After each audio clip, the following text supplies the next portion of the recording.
Баршаңызға сәлем қыздар. Бүгін сіздермен өте оңай әрі өте қарапайым болып дайындалатын бисквит тортын дайындаймыз.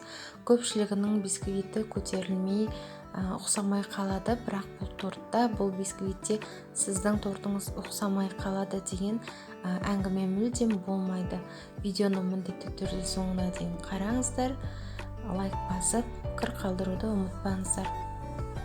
Бізге ең алдымен холодильникте тұрған мұздай болып тұрған жұмыртқаларды сарысынан ағын ажыратамыз. Бір шымдым тұз саламыз, қант саламыз ағына, одан кейін миксермен жақсылап пена болғанға дейін көтереміз. Одан кейін жұмыртқаның сарысына май құйып, оны да жақсылап араластырып, жаңағы аппақ пенаға белкасына құйып жібереміз. Одан кейін ұн саламыз, ұнның бетіне қопсытқышты салып, електен өткізіп, оны да жақсылап араластырамыз. Төменнен жоғарыға қарай араластыру керек. Сонда сіздің пенаңыз басылып қалмайды, бисквитіңіз жақсы көтерілетін болады. Енді біз оны противеньге қойып пісіріп аламыз. Ал енді кремін дайындауға кірісейік.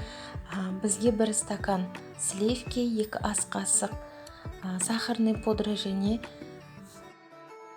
50-70 граммдай творожный сыр қажет болады. Жақсылап миксерлеп крем жасап аламыз. Одан кейін корждарымыздың шетін кесіп, формаға келтіріп, кремдерімізді арасына, бетіне жағып, жақсылап тегістеп аламыз. Міне біз кремдерімізді жағып алдық. Енді оны бетін әсемдеуге кірісеміз. Бізде осындай насадка гүл болатын, жақсылап гүлдермен әшекейледік, арасын әдеміледік. Жасап көруге кеңес беремін, қыздар. Өте жұмсақ болып шығады, видеода көріп тұрғандарыңыздай. Жасалу жолы да өте қарапайым, бисквитімде ұқсамай қалды деп ойланбайсыз, уайымдамайсыз.